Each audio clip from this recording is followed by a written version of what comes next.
Hey, we wanted to put together a little quick video for you of how I make my cranberry orange scones. I want to welcome you to the Pastor's Pantry Cooking School. I'm your host, Chef Sam Peters. Good to have you with us for this little short episode. Everywhere we go, we get a chance to share with people what we call the gospel of good taste. And it revolves around two things that we're very passionate about. The first is that we believe everything is about stewardship. We believe that because we know that every good and perfect gift is given to us by God. James 1:17 teaches us that. And food is a wonderful gift. So we want to try to encourage you to make some great food like these scones today so that you can enhance the dining experience at home and make every dining experience great at your house. The second thing we're passionate about is that we believe God created us to be in community with one another. We believe that because Jesus believed that. He was constantly sitting down and eating with people. Every great relationship story you find in the Gospels, Jesus was eating with somebody. Food was either a backdrop or a metaphor in the story. And we believe that food's a great metaphor for community.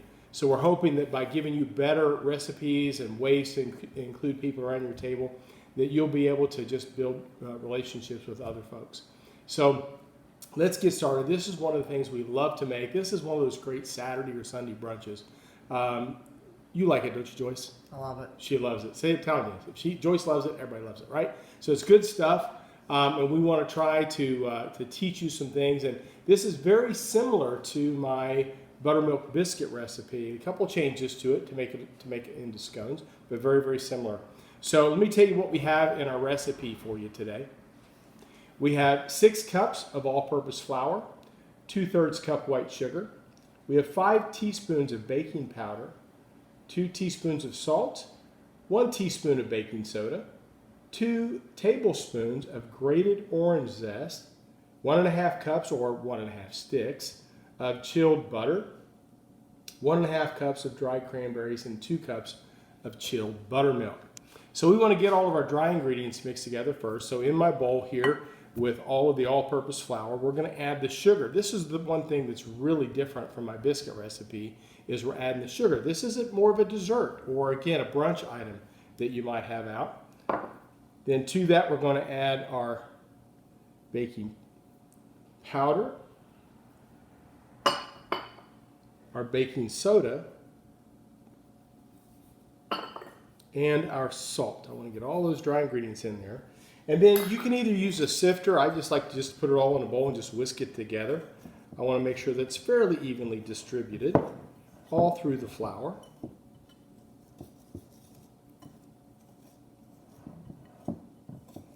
And then one other change that's a little different from my biscuit recipe. In my biscuit recipe, I kind of split the butter and the shortening half and half. In this recipe, it's all butter. We want lots of butter, 1.5 sticks of butter.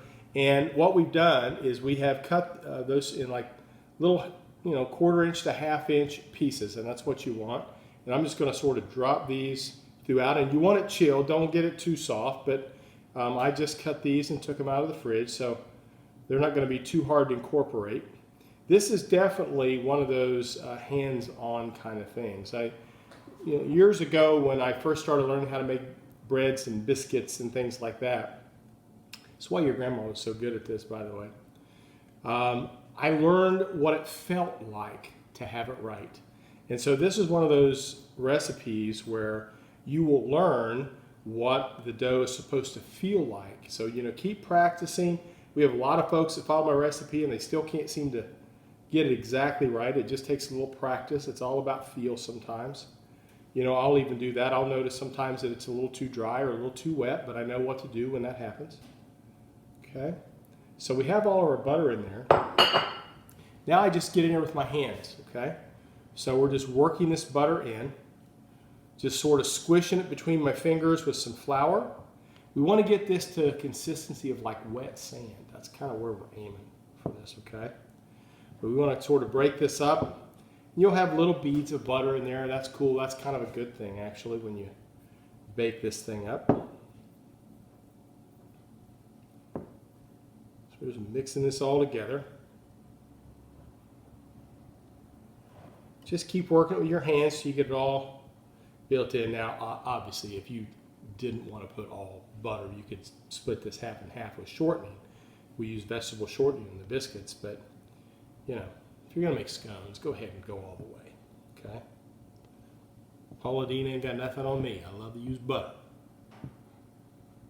Joyce is on the other side of the camera. I have to have someone to talk to when I'm in here doing this stuff, so. Otherwise, I'm just talking to a camera. So we've got all this sort of mixed in there. I've got just a few more pieces of butter I need to work in.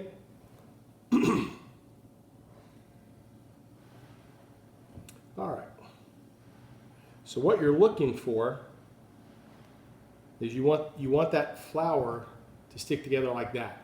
Okay? You're looking for that wet sand kind of mixture. All right. So if you've got that going on, you're okay. That's where you need to be.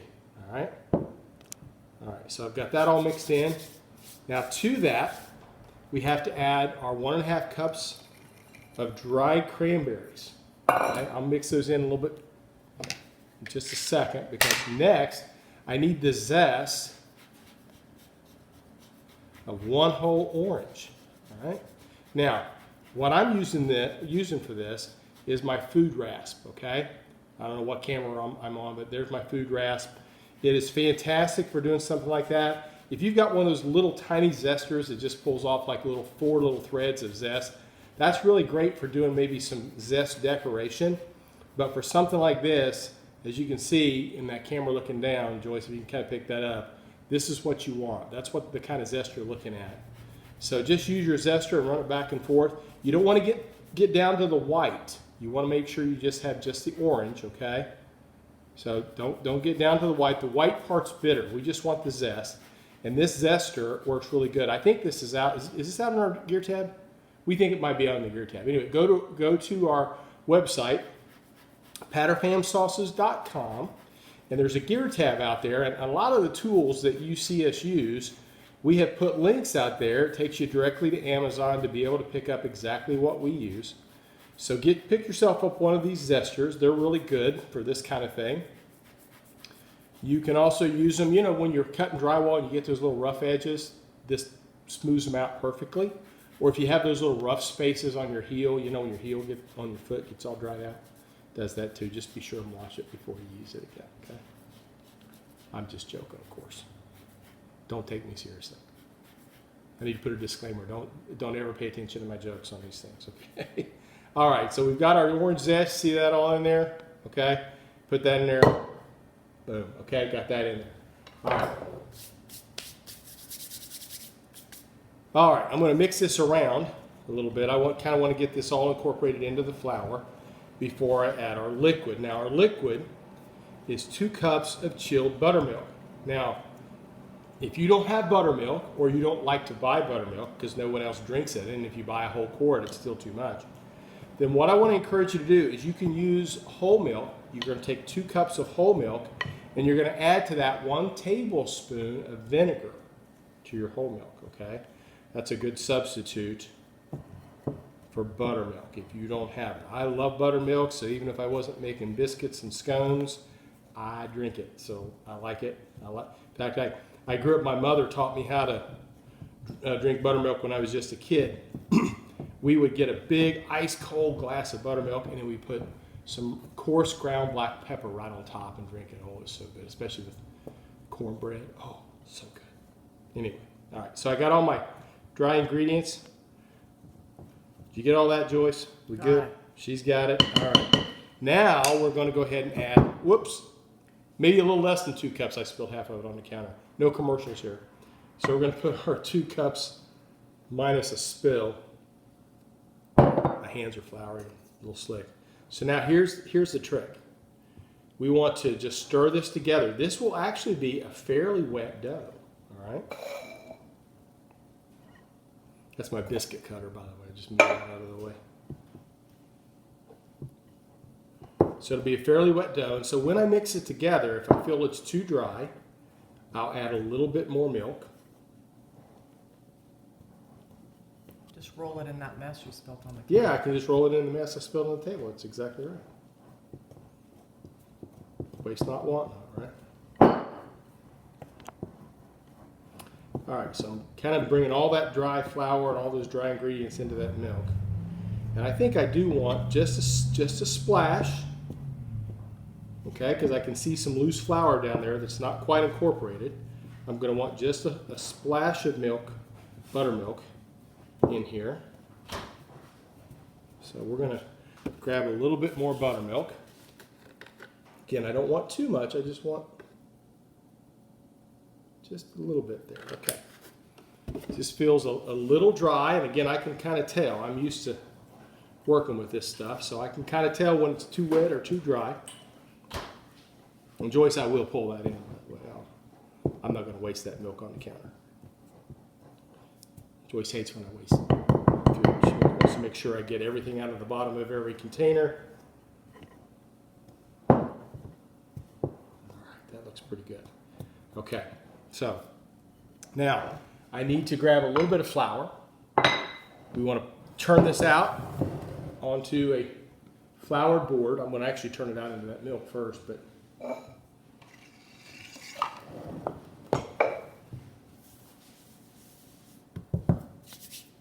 okay.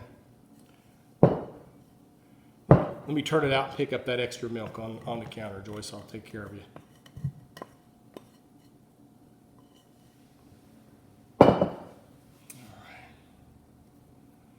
Move my spoon off there a little bit. Put a little bit of flour on my hands and a little bit of flour on top of this. Now, here's where most people make their mistake with biscuits and scones.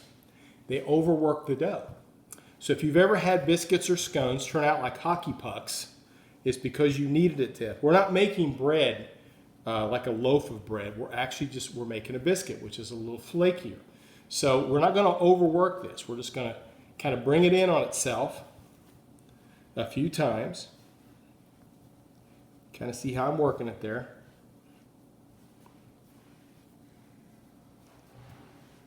Again, we don't want to overwork it. Maybe 5, 6, 7 times. That's about it. And I'm kind of shaping it as I go because I want to eventually get this into a disc. Now, every time I fold this, I'm actually building some layers in here. This is what makes nice flaky biscuits. Okay.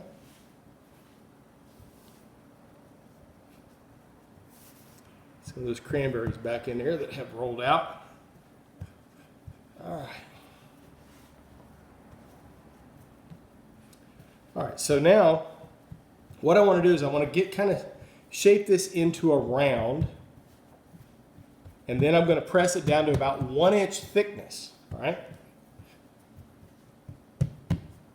And these will rise to about 2, 2¼ inches. They'll double in size. Now, by the way, we have a gluten-free version of this. If you're interested in getting that, reach out to us and I will tell you how to do that. We can email you or text you the recipe. If you like great Southern style biscuits, but you need them gluten-free, we have a great recipe for you, okay?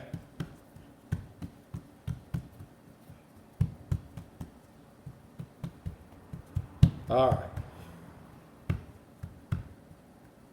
Just about have this pressed out where I want it. I only want it about 1 inch thick.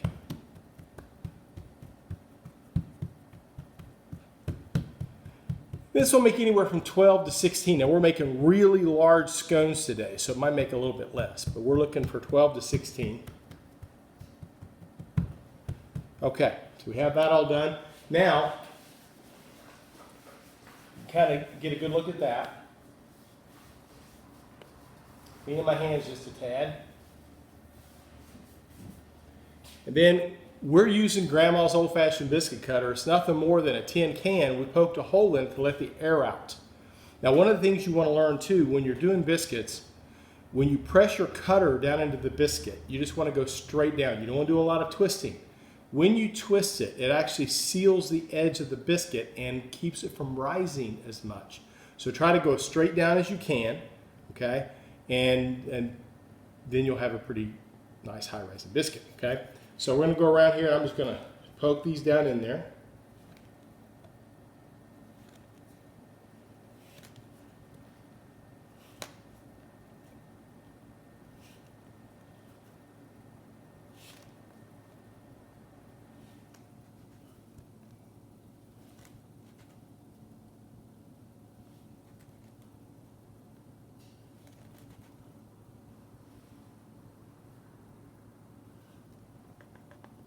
Okay, we got about 12 out of that. I'm going to have some scraps. I'll probably get another 2 or 3 out of that.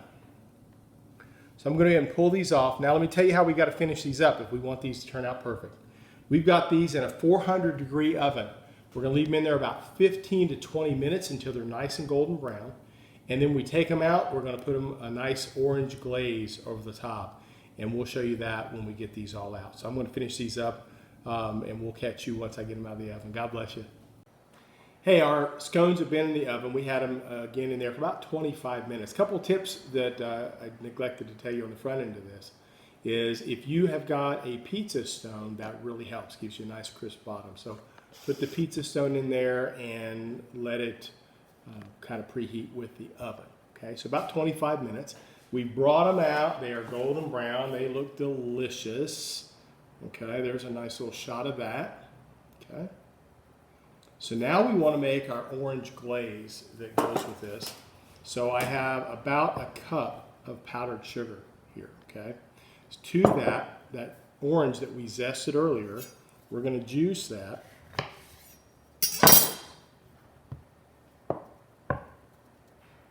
And get all this juice in there.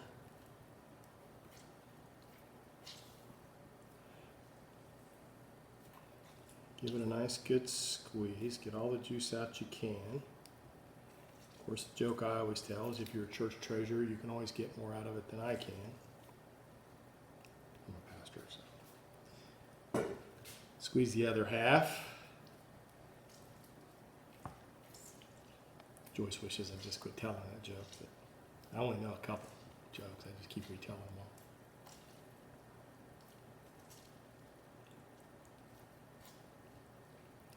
All right, so we've got all that juice in there. And then to that, if you are one of those people that gets essential oils, you can get a food grade essential oil. We're going to put a drop or two of, this is actually tangerine essential oil. If I can get it to come out. There's 1 and 2. And now we're just going to, that's just going to really increase that flavor. So we just want to mix this all together. Now, at this point, if the glaze is still too thick, you can add just a little bit of water. We have enough orange flavor in there, especially with that essential oil. Okay. So we're just going to mix this all together till all of our powdered sugar dissolves in there.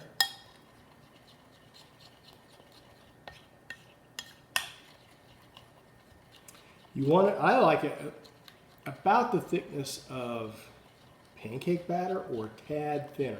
That's how I like it, okay? Now if you like yours super thick, then just add more powdered sugar. Okay? So a couple of little chunks of powdered sugar in there I want to break up. Press those against the side there. All right. Now we're going to try one of these out. So there's our scone. We're just going to drizzle a little bit of this glaze on top. Yummy, yummy, yummy. Smells orangey. Okay, we're going to give these a try. Again, great for just a brunch meal or breakfast, just a little dessert or a snack, okay? So.